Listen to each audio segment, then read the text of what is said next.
जय श्री कृष्ण मित्रों, जो भी इस गीता शास्त्र के परम कल्याणकारी ज्ञान को सुनेगा, पढ़ेगा या मनन करेगा, उसके जीवन के सारे दुख, सारे भय, सारे संकट मिट जाएंगे। जो व्यक्ति रोजाना श्रीमद् भगवद गीता सार को सुनता है, उस पर और उसके परिवार पर कभी कोई नकारात्मक प्रभाव नहीं पड़ता। उसके घर में प्रसन्नता, समृद्धि और प्रेम का वास होता है। यह गीता केवल एक ग्रंथ नहीं, यह स्वयं भगवान श्री कृष्ण का वचन है, जो हमारे जीवन को अंधकार से प्रकाश की ओर ले जाता है। तो आइए आज हम सुनते हैं संपूर्ण श्रीमद् भगवद गीता सार, ऐसा सार जो आपकी सोच बदल देगा, आपका दृष्टिकोण बदल देगा और आपके जीवन में एक नई ऊर्जा भर देगा। अध्याय 1 अर्जुन विषाद योग। यह कथा कुरुक्षेत्र के उस महायुद्ध से प्रारंभ होती है जहां धर्म और अधर्म आमने सामने खड़े हैं। रथ के दोनों ओर योद्धा तैयार हैं, शंख बज चुके हैं, तीर कमान चढ़ चुके हैं, वातावरण में गूंज है, पर भीतर अर्जुन के हृदय में तूफान है। वह अपने रथ के मध्य खड़ा होकर देखता है, सामने अपने ही दादा भीष्म हैं, गुरु द्रोणाचार्य हैं, भाई मित्र रिश्तेदार सब हैं। अर्जुन का शरीर कांपने लगता है, धनुष हाथ से छूट जाता है। वह कहता है, हे केशव, मेरे हाथों से बाण नहीं चल रहे, मेरे अपने लोग मेरे सामने खड़े हैं। इस युद्ध में मैं किसे मारूं? जीतने के बाद क्या करूंगा? जिनके लिए राज्य चाहता हूं, वे ही तो सामने मरने को खड़े हैं। यह दृश्य केवल अर्जुन का नहीं, यह हम सबका है। हर मनुष्य कभी न कभी अर्जुन बनता है। जब जीवन में कठिन निर्णय सामने आते हैं, जब धर्म और भावना टकराते हैं, जब रिश्ते और कर्तव्य के बीच मन फंसता है, तब हर व्यक्ति के भीतर वही प्रश्न उठता है, क्या मैं सही कर रहा हूं? अर्जुन की यह निराशा मानवता की निराशा है। वह धरती पर घुटनों के बल बैठ जाता है, आंसू उसकी आंखों से बहते हैं। वह अपने भीतर के भय से लड़ रहा है। वह युद्ध से नहीं डरता, बल्कि अपने निर्णय की जिम्मेदारी से डरता है। तभी भगवान श्री कृष्ण, जो अर्जुन के सारथी हैं, मुस्कुराते हुए कहते हैं, हे अर्जुन, तू उस समय दुर्बलता दिखा रहा है जब तुझे सबसे मजबूत होना चाहिए। जिसे तू अपने मानता है वे शरीर हैं, आत्मा नहीं। आत्मा ना कभी जन्म लेती है, ना मरती है। यह ना कट सकती है, ना जल सकती है, ना सूख सकती है। जिसे तू मारने जा रहा है वह मर नहीं सकता, क्योंकि आत्मा अमर है। कृष्ण अर्जुन को झकझोर देते हैं। वह कहते हैं, जो व्यक्ति अपने धर्म से भागता है वह अपने ही जीवन से भाग रहा है। तू योद्धा है, तेरी पहचान तेरे कर्म से है। कर्म से भागना पाप है। कर्म कर, क्योंकि बिना कर्म के जीवन मृत समान है।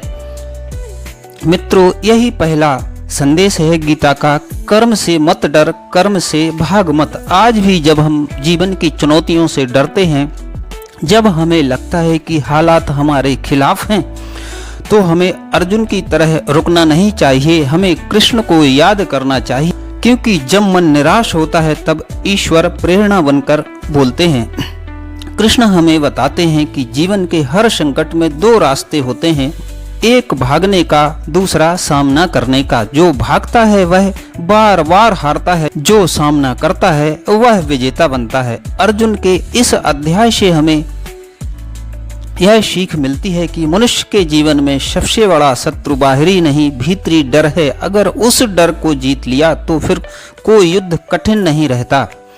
कृष्ण हमें सिखाते हैं कि निर्णय कभी भय में नहीं, बल्कि धर्म में लेना चाहिए, क्योंकि धर्म वह प्रकाश है जो अंधकार में भी रास्ता दिखाता है। और जब इंसान धर्म के पथ पर चलता है तो भगवान स्वयं उसके साथ चलने लगते हैं। इसलिए मित्रों, जब जीवन में कुछ गलत लगे, जब दिल डगमगाने लगे, जब मन में कमजोरी आए, तो अर्जुन की तरह भगवान से कहो, हे कृष्ण, मुझे मार्ग दिखाओ। और देखना, तुम्हारे भीतर से एक ही आवाज आएगी, उठो, डरो मत, कर्म करो, मैं तुम्हारे साथ हूँ।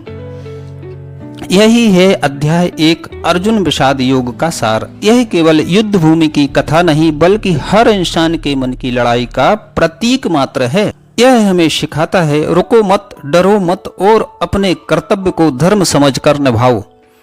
अब हम आगे बढ़ते हैं। अध्याय 2 सांख्योग। यह गीता का सबसे गूढ़, सबसे महत्वपूर्ण अध्याय है, क्योंकि यहीं से श्री कृष्ण अर्जुन को जीवन का दर्शन समझाते हैं। यहीं से निराशा से ज्ञान की ओर यात्रा शुरू होती है। कुरुक्षेत्र की भूमि पर खड़ा अर्जुन अब मौन है। उसका मन प्रश्नों से भरा है। वह भगवान से कहता है, हे माधव, मैं युद्ध नहीं कर सकता। मुझे सही क्या है, गलत क्या है, कुछ समझ नहीं आ रहा। आप ही बताइए, मैं क्या करूं? और तब भगवान श्री कृष्ण मुस्कुराते हैं। उनकी मुस्कान में करुणा है, प्रेम है और साथ ही गहरा ज्ञान छिपा है। वह कहते हैं, हे अर्जुन, तू शोक कर रहा है उन लोगों के लिए जो शोक के योग्य ही नहीं है। जो जन्मा है वह मरेगा और जो मरेगा वह फिर जन्म लेगा। कृष्ण का यह वचन सिर्फ अर्जुन के लिए नहीं, वह हम सब के लिए है, जो हर दिन किसी न किसी हानि पर शोक करते हैं। कभी रिश्ते छूट जाते हैं, कभी सपने टूट जाते हैं, कभी अपनों से बिछुड़ जाते हैं और हम सोचते हैं सब खत्म हो गया। लेकिन भगवान कहते हैं कुछ भी खत्म नहीं होता। जीवन एक प्रवाह है। जैसे दिन के बाद रात आती है, वैसे ही मृत्यु के बाद जीवन आता है। मित्रों, जब हम यह समझ लेते हैं कि आत्मा अमर है तो हमारे भीतर का भय मिट जाता है। फिर हमें किसी हानि का डर नहीं रहता, क्योंकि हमें पता होता है कि हम शरीर नहीं, हम आत्मा हैं। कृष्ण आगे कहते हैं, हे अर्जुन, तू योद्धा है, तेरा धर्म युद्ध करना है। यदि तू धर्म के पथ से हटेगा तो यह तेरे आत्मा के विरुद्ध होगा। जो अपने कर्तव्य से भागता है वह शांति कभी नहीं पा सकता। कर्तव्य से भागना अधर्म है। यहाँ भगवान हमें जीवन का दूसरा बड़ा सिद्धांत देते हैं। कर्तव्य से भागो मत, कर्म करो, यही जीवन का धर्म है। देखिए मित्रों, हम सब अर्जुन की तरह हैं। हम सबके जीवन में कोई ना कोई युद्ध चलता है। किसी को अपने भय से लड़ना है, किसी को अपने क्रोध से, किसी को अपने आलस्य से, किसी को समाज की आलोचना से। हम सबके सामने अपना कुरुक्षेत्र है और हर बार जब हम भागना चाहते हैं, भगवान कहते हैं कर्म कर, परिणाम की चिंता मत कर। कृष्ण का यह वचन कर्मण्येवाधिकारस्ते मा फलेषु कदाचन, अर्थात तेरा अधिकार केवल कर्म करने में है, परिणाम में नहीं। जो फल की चिंता करता है उसका मन विचलित रहता है और जो केवल कर्म करता है उसका मन शांत रहता है। मित्रों, हम सब जीवन की सफलता चाहते हैं, लेकिन सफलता उसी को मिलती है जो बिना भय और बिना फल की चिंता के मेहनत करता है। फल की चिंता करने वाला कभी आनंदित नहीं रह सकता, क्योंकि उसका मन हमेशा भविष्य में भटकता रहता है। कृष्ण हमें सिखाते हैं, जब तू कर्म करते समय फल की चिंता छोड़ देगा तभी तू वास्तव में मुक्त होगा। सांख्य योग हमें ज्ञान का वास्तविक अर्थ सिखाता है। ज्ञान वह नहीं जो किताबों में लिखा है, ज्ञान वह है जो अंधकार में रास्ता दिखा दे। कृष्ण कहते हैं, जो व्यक्ति सुख दुख, लाभ हानि, जय पराजय सबको समान दृष्टि से देखता है वही सच्चा ज्ञानी है। सोचिए मित्रों, यदि जीवन में कोई बात हमें खुशी से भर दे और वही बात हमें दुखी भी कर दे तो हम कभी स्थिर नहीं रह सकते। स्थिर वही है जो अपने मन को परिणाम से मुक्त कर दे। जब तू बुद्धि को स्थिर कर लेता है तब तू संसार में रहते हुए भी उससे ऊपर उठ जाता है। तब ना सुख तुझे मद करता है, ना दुख तुझे तोड़ता है। जब तू एक सच्चा योगी बन जाता है। कृष्ण कहते हैं, हे अर्जुन, जिस तरह एक दीपक बिना हवा के स्थिर जलता है, वैसे ही यह योगी स्थिर होता है जिसकी बुद्धि नियंत्रित है। जो इंद्रियों को वश में रखता है वही संसार को जीत सकता है। यहाँ भगवान मनुष्य को आत्म संयम की कला सिखा रहे हैं। वे कहते हैं, मनुष्य का सबसे बड़ा शत्रु बाहर नहीं, उसके भीतर है, उसका अस्थिर मन। मन को जीतना ही सबसे बड़ा युद्ध है और जो मन को जीत लेता है वह संसार को जीत सकता है। कृष्ण कहते हैं, हे अर्जुन, जब मनुष्य मोह, वासना और क्रोध को जीत लेता है तब उसका ज्ञान स्थिर हो जाता है। फिर वह किसी चीज से बंधा नहीं रहता। मित्रों, मित्रों, यही सांख्य योग का सच्चा अर्थ है। ज्ञान के माध्यम से भ्रम का नाश। जो जान लेता है कि जीवन अस्थायी है, वह कभी भी छोटी छोटी बातों पर दुखी नहीं होता। जो समझ लेता है कि आत्मा शाश्वत है, वह मृत्यु से भी नहीं डरता। जो जान लेता है कि कर्म ही पूजा है, वह काम करते हुए भी ईश्वर के निकट पहुंच जाता है। मित्रों, यह अध्याय हमें सिखाता है कि अगर जीवन में शांति चाहिए तो अपने कर्म को पूजा मानो, अपने कार्य को ईश्वर को अर्पित करो और परिणाम को भगवान पर छोड़ दो।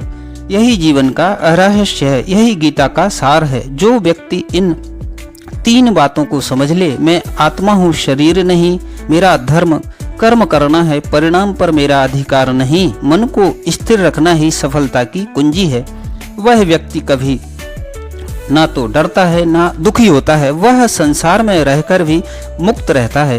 कृष्ण का संदेश है, हे अर्जुन, अपने कर्म को मुझे समर्पित कर, क्योंकि जो कर्म ईश्वर को अर्पित होता है वह कभी बंधन नहीं बनता, वह मुक्ति बन जाता है। वह संसार में रहकर भी मुक्त रहता है। अगर आप जीवन में शांति, सफलता और समृद्धि चाहते हैं तो यह अध्याय आपका जीवन बदल देगा। श्री कृष्ण कहते हैं, कर्म ही पूजा है, कर्म ही धर्म है, कर्म ही जीवन का सार है। जो व्यक्ति कर्म से भागता है वह भाग्य से भी भागता है, लेकिन जो व्यक्ति अपने कर्तव्य को भगवान को समर्पित करके कर्म करता है वह सच्चा योगी है। अब आइए इस अध्याय 3 कर्म योग का दिव्य सार समझते हैं, जो जीवन के हर मोड़ पर हमें दिशा देता है। जब अर्जुन युद्ध भूमि में खड़ा था तब उसने श्री कृष्ण से कहा, हे केशव, यदि ज्ञान श्रेष्ठ है तो फिर आप मुझे कर्म करने को क्यों कह रहे हैं? तब भगवान मुस्कुराए और बोले, अर्जुन, बिना कर्म के कोई भी क्षण मात्र भी नहीं रह सकता। कर्म से भागकर कोई भी ज्ञान प्राप्त नहीं कर सकता। कृष्ण समझाते हैं, यह संसार कर्म से चलता है। सूरज उगता है, यह भी एक कर्म है। नदी बहती है, पेड़ फल देते हैं, तो फिर मनुष्य कर्म से क्यों भागे? जो व्यक्ति कर्म करते हुए मन में वैराग्य रखता है वही सच्चा योगी है। कर्म से भागना कमजोरी है। कर्म करते हुए आत्मा को शुद्ध करना ही साधना है। श्री कृष्ण कहते हैं, हे अर्जुन, कर्म करो लेकिन फल की चिंता मत करो, क्योंकि जो व्यक्ति केवल परिणाम की चिंता करता है वह चिंता का दास बन जाता है, पर जो व्यक्ति केवल अपना कर्तव्य करता है वह ईश्वर का विश्वास पात्र बन जाता है। फल की इच्छा से किया गया कर्म बांधता है, लेकिन बिना इच्छा के किया गया कर्म मोक्ष देता है। यही निष्काम कर्मयोग है। कर्म करते हुए भी मन शांत और निर्लिप्त रहना। हर व्यक्ति का जीवन एक भूमिका है। कोई पिता है, कोई पुत्र है, कोई मित्र है, कोई शिक्षक। हर भूमिका का अपना कर्तव्य है। जो अपने कर्तव्य से भागता है वह अपने ही धर्म से गिरता है। इसलिए श्री कृष्ण कहते हैं, पर धर्म से श्रेष्ठ स्वधर्म है, भले ही वह अपूर्ण क्यों न हो।